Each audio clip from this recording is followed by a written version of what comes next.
سلام علیکم بیننده های عزیز و ارجمند تلویزیون.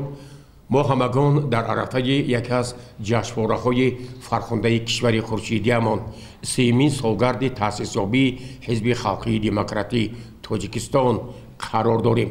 به همگان معلوم است که حزب سازنده و راهنمای کشور ما تحت رهبری بی‌واسطه رئیس حزب اساسگزار صلح و وحدت ملی پیشوای ملت پرزیدنت جمهوری تاجیکستان محترم امامعلی رحمان در این مسیر خیلی کوتاه تاریخی برای رشد تمام جبهه‌های اقتصاد ملی تاجیکستان سهم ارزنده گذاشتند. امروز با ابتکار کمیجرای حزب خلقی دموکراتی تاجیکستان در شهر پنجکین ما تصمیم گرفتیم که یک همایش معرفتی را تحت عنوان حزب راهنما و سازنده با اشتراک نماینده مقامات اجرایی محلی حاکمیت دولتی شهر پنجکین، رهبریت، کارمندان مسئول دستگاه کمیجرای حزب خلقی دموکراتی تاجیکستان در شهر پنجکین، نمایندگان ساحه‌های گوناگون و سابقه‌داران این حزب برگزار نماییم. حالا با کمال احترام من از رئیس کمیجرای حزب خلقی دموکراتی تاجیکستان در شهر پنجکین مرادزاده مستانه خواهش میکردم که اندیشه و ملاحظات خویش و تبریکاتشان را به افتخار این روز خیلی فرخنده برای بینندگان این برنامه ارزیابی میکردند. مرحمت. نخست با کمال احترام و صمیمیت بپایان هر یک شما اعضایان و فعالان سابقه‌داران حزب خلقی دموکراتی تاجیکستان رو که در عرفه تجلیل 30 سالگی تأسیس یابی حزب خلقی دموکراتی تاجیکستان قرار داریم صمیمانه مبارکباد می‌نمایم. حزب خلقی دموکراتی تاجیکستان که از عمق مردم ریشه گرفته است، با ابتکار و تشبث‌های اساسگزار صلح و وحدت ملی پیشوای ملت رئیس معظم حزب خلقی دموکراتی تاجیکستان محترم امامعلی رحمان سال 1993 حزب خلقی تاجیکستان تشکیل کرده شده. سال 1994 دهم دکبر حزب خلقی دموکراتی تاجیکستان تأسیس یافته شده است که آن در دوره‌های خیلی حساس دولتداری و جنگ شهروندی که مردم جنگ زده جمهوری تاجیکستان را فرا گرفته بود، با ابتکار و دستگیری اساسگزار صلح و وحدت ملی پیشوای ملت سری سیاست پیوسته شد که حزب سیاسی یکی از حزب‌های با نفوذ جمهوری تاجیکستان حزب خلقی دموکراتی تاجیکستان میباشد که با دایره کمی اعضایانش در بین سراسر جمهوری آبروی و اعتبار خاصه پیدا نموده امروز باشد با ابتکار و دستگیری اکثریت اعضایان حزب خلقی دموکراتی تاجیکستان صف اعضایان و جانبداران حزب خلقی دموکراتی تاجیکستان از هزارها زیاد شده ایستاده است. باعث افتخار هر یک فرد جمهوری تاجیکستان است که امروز حزب سیاسی حزب خلقی دموکراتی تاجیکستان را خود پیشوای ملت رئیس معظم حزب خلقی دموکراتی تاجیکستان محترم امامعلی رحمان سروری می‌نمایند و سیاست خردمندانه و عاقلانه آن کس را که امروز جوانان و فعالان حزب دستگیری نموده برای خلق برنامه حزب خلقی دموکراتی تاجیکستان این برای زندگی شایسته مردم است. ما با جانبدار و دستگیری خلق نیز هدف خود را به راه مانده ایستاده‌ایم. من از نام کمیته اجرایی حزب خلقی دموکراتی تاجیکستان بار دیگر همه شما را با سنه دهم مبارک 30 سالگی حزب خلقی دموکراتی تاجیکستان شادباش میگویم. بیننده‌های عزیز و ارجمند، در این همایش معرفتی معاون رئیس شهر پنجکین مراد شکرزاده که عضو مجلس ملی مجلس عالی جمهوری تاجیکستان می باشند و چندین سال رئیس کمیجرای حزب خلقی دموکراتی تاجیکستان نیز بودند و نقش آن کس در تکمیل و ترغیب فعالیت این حزب سازنده خیلی بزرگ است. ما در آستانه سنه فرخنده تجلیل 30 سالگرد تأسیس یابی حزب خلقی دموکراتی تاجیکستان قرار داریم و در عین زمان در سراسر جمهوری وابسته به این معرکه مهم سیاسی چاره‌بینی‌های گوناگون، جمع‌آمدها، محفل‌ها، کنفرانس‌های علمی و همایش‌ها برگزار شده ایستادند و در همه این چاره‌بینی‌ها سخن از دستاوردهای حزب خلقی دموکراتی تاجیکستان سخن می‌گوید. باعث افتخار است که در سالهای صاحب استقلالی جمهوری عزیزمان تاجیکستان در قطار دیگر اصحاب سیاسی حزب خلقی دموکراتی تاجیکستان تأسیس یافت. لازم به یادآوری است که در سالهای اول استقلالیت که وضع سیاسی کشور ناآرام بود و کشور را یک فضای ناآسودگی، ناامیدی فرا گرفته بود و اینچنین جنگ شهروندی دوام میکرد، برای سرجمی مردم، برای با آینده درخشان امیدوار نمودن مردم، حزب سیاسی در کار بود که مردم را در اطرافش جمع نماید. بنابر همین در همان سالها که بسیار حزب و حرکت‌های سیاسی قانونی و غیر قانونی تأسیس یافته بودند و محک اساسی آنها غصب کردن حاکمیت بود و این حرکت‌ها، این اصحاب‌های سیاسی و جمعیت‌ها وضع آرام تاجیکستان را ناآرام کردند. بنابر همین به سر راهبر دولت ما محترم پیشوای ملت اندیشه آمد که با نام حزب خلقی تاجیکستان حزب سیاسی تشکیل کرده شود و همگی در تأسیس نمودن حزب خلقی دموکراتی تاجیکستان در همون سال 1993 22 نفر سهم داشتند و امروز بینید که صف اعضایان حزب خلقی دموکراتی تاجیکستان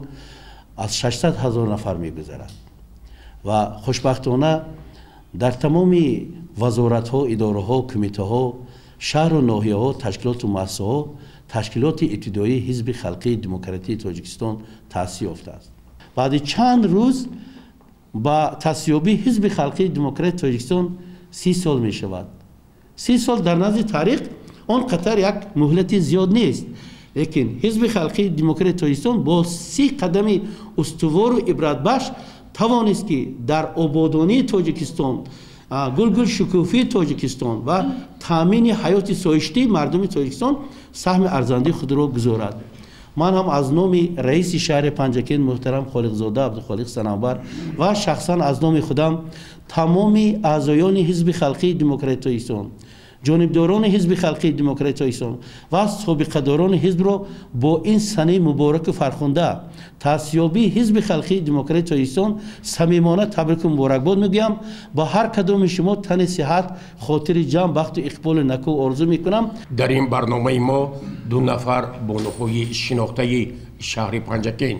فاطمه سرایزاده نایب رکتوری دانشکده آموزگاری تاجیکستان در شهر پنجکین، سابق معاون رئیس کمیته حزب خلقی دموکراتی تاجیکستان در شهر پنجکین و حمیده خالوه سابقه دار خدمت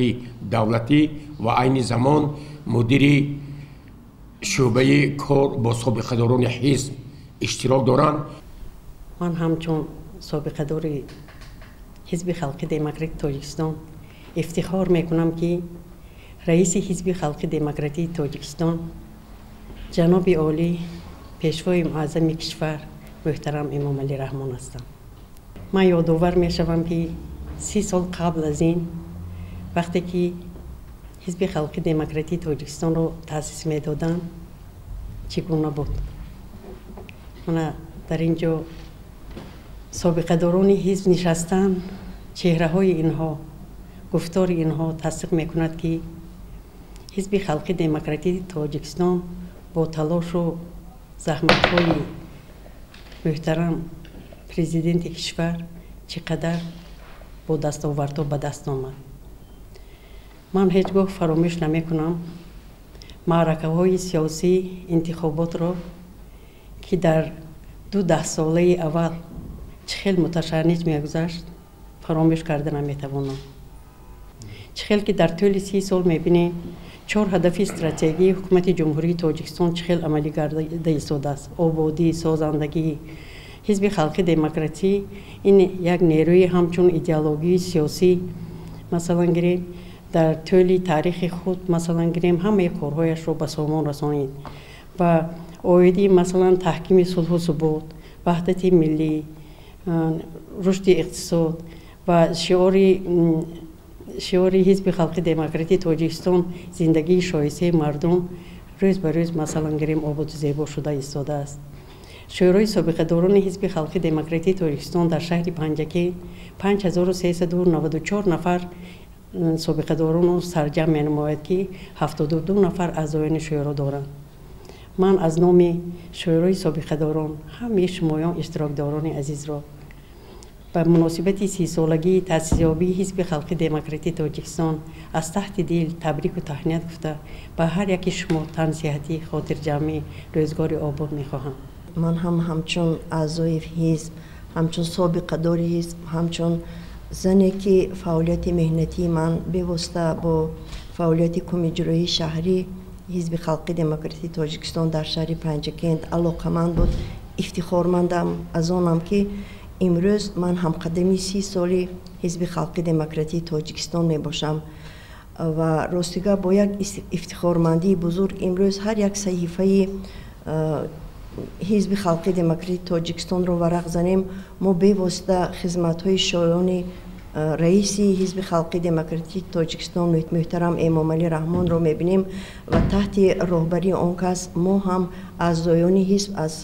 هنوز از سالهای پیشین کوشش به خرج میدهیم که در ثبات سیاسی کشور، در هماهنگسازی حفظ ارزش‌های ملی جمهوری تاجیکستان و پیشبرد خواجگی خلق مملکت سهم ارزنده خود را گذاریم. بیننده‌های عزیز و ارجمند، در برنامه ما 2 نفر راهبران، سابقه داران مهنت، سابقه داران حزب محترم موسی قل عزیزوف و رحمان قل بابویف اشتراک دارند. من هم از سالهای اولی تشکیل شوی حزب خلق دموکراتی تاجیکستان اعضای آن می باشم. در طول فعالیت کاریم من هم وقت در زیر راهبری و دستورالعمل‌های حزب خلق دموکراتی تاجیکستان کار و فعالیت داشتیم. به همگان معلوم است که در تاجیکستان خود ما، تاجیکستان عزیز ما، کارهای سازندگی آبادکاری از سالی که حزب خلق دموکراتی تاجیکستان تأسیس یافته است کارهای بسیار نظررس برای چشم ما، چشم مردم نظر می نمایدگی کارها شد. اگر در مقیاس شهر خودمو گیریم در این طول این سالها من این راههایی که آباد شد البته به واسطه دستگیری جناب عالی پرزیدنت کشور رئیس حزب خلق دموکراتی و دستگیری حکومت تاجیکستان و به واسطه اشتراک اعضایان فعال حزب این کارها به انجام رسید. کارهای در ساحه ما شبکه‌های برق در طول این سالها ما از تنقیصی برق عذاب می‌کشیدیم از سبب خطای برقی سست بودنشون از سالهای 2015 تا 2018 کارهای تعمیر و تنظیم خطای برقی و زیر اسکاها شده که حاضر به ملال ما میتوانیم اقتدارهای انرژتیکی شهر و ناحیه را به واسطه تامین نماییم. از فرصت مناسب استفاده برده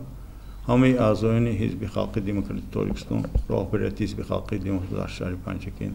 و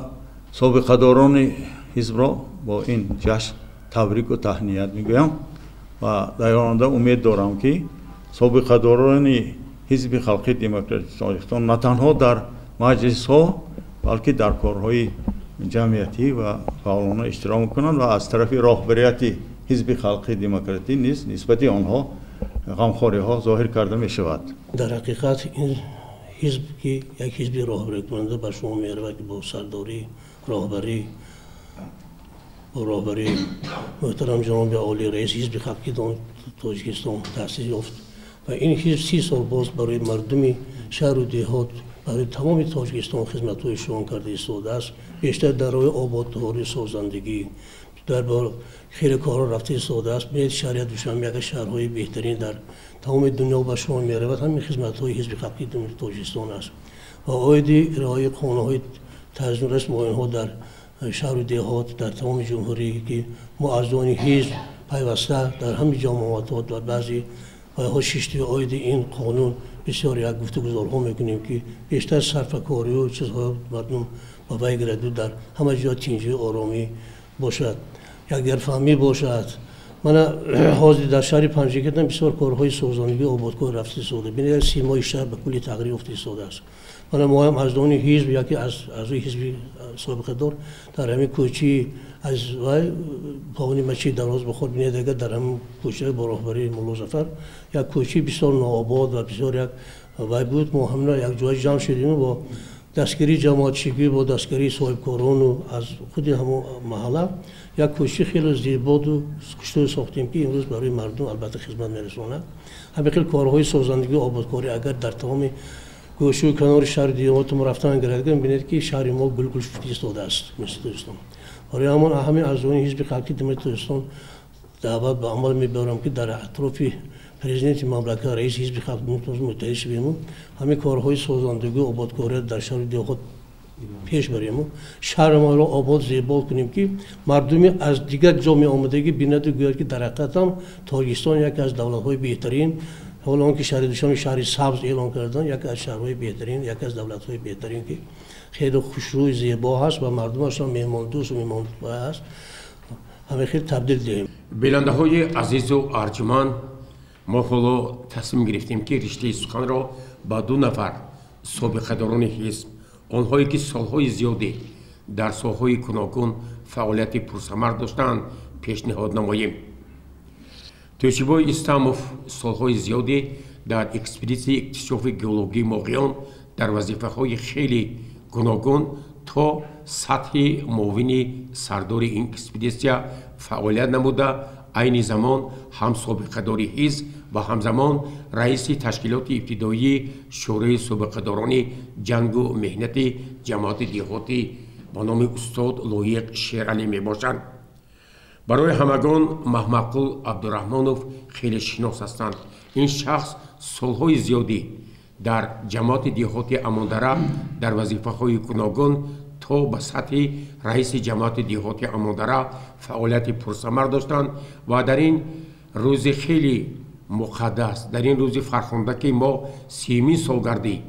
تأسیس یابی حزب خلقی دموکراتیک تاجیکستان را با یک شکوه و جلال خاصه تجلیل خواهیم کرد. از این دو نفر سابقه‌داران احترامانه خواهش میکنم که پیرامون نقش و مقام حزب سازنده ما اندیشه های خیش را بیان سازند. مرحمت. همکاران عزیز، من امروز خیلی شاد هستم که منم چخیلی که گفتن زیاده 20 سال اعضای حزب بودم در اکسپدیسی گفتگو گئولوژی ماهیان و همچون رئیس بودم اعضای حزب. امروز من خیلی شاد هستم که من برای تشکیلی که امروز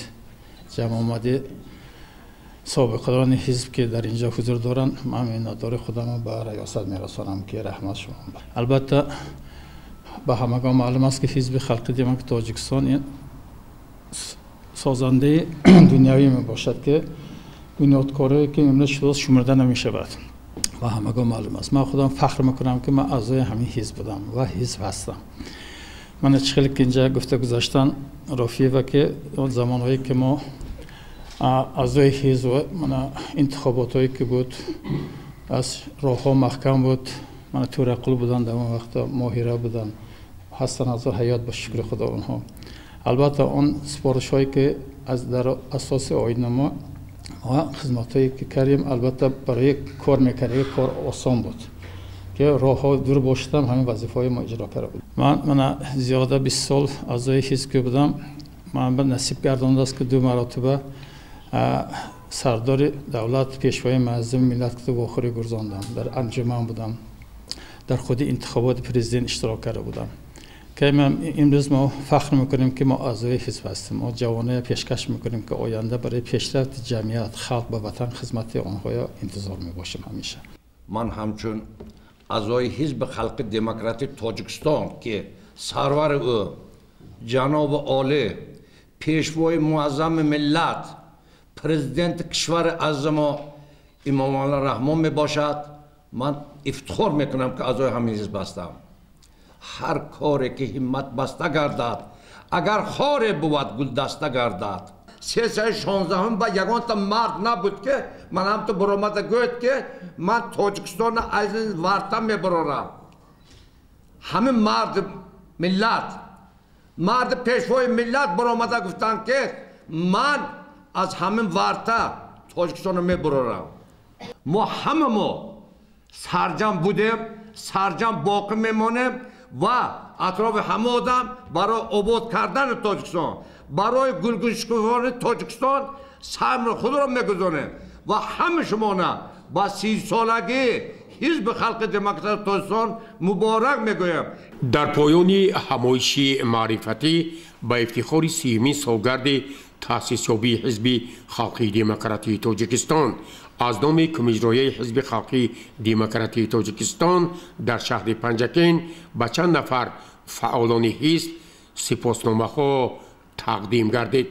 در پایان برنامه سنه فرخنده 30مین سالگرد تأسیس یابی حزب خلق دموکراتی تاجیکستان را با اعضا، سابقه‌داران و تمام مردم دیارمان صمیمانه تبریک و مبارکباد می نماییم.